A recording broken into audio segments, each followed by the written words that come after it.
Hey, everybody, coming at you with a little bit more content from the minds here on YouTube, getting caught up with the day and the week that was last week, and the ongoing war with Iran. Looking as we all are, I think, today to the Straits of Hormuz and the oil crisis, and watching that with kind of bated breath to see if it's going to kick off an international financial crisis or indeed a recession or a depression.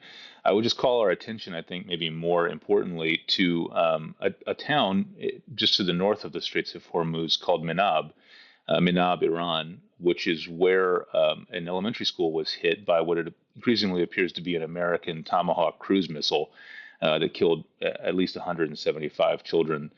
Um, this is obviously a almost incomprehensible human tragedy.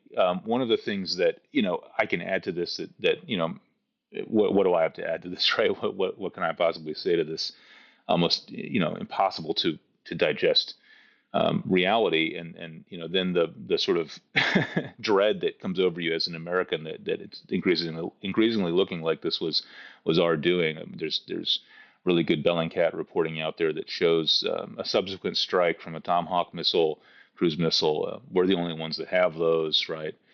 Um, the additional piece of analysis I think that needs to come to bear here is that there's reporting now that a Claude family model was used to help make this decision or inform this targeting decision, whether that was a pattern of life analysis or something else that was feeding into the system that they conducted this attack.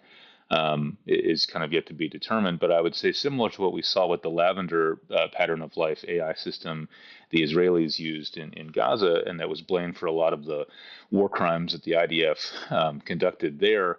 If you dig into that issue further, it wasn't so much that the AI system was doing this; it was more that the Israelis changed their understanding and their application of proportionality. They sort of changed the way that the number of casualties they were comfortable with in taking out members of Hamas, and you know the the AI system kind of gets the blame for that, but really it kind of remains a human discretionary decision in that case, and I think that's true in this case as well. Obviously, a mistake was made, and a mistake that probably involved human judgment.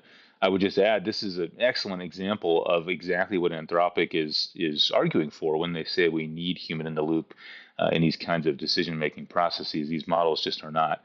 And probably never will be able to make these kinds of decisions alone. Although, as we've seen here, neither are human beings. So, very interesting and tragic development, and curious for your thoughts about it down below in the comments. Thanks as always.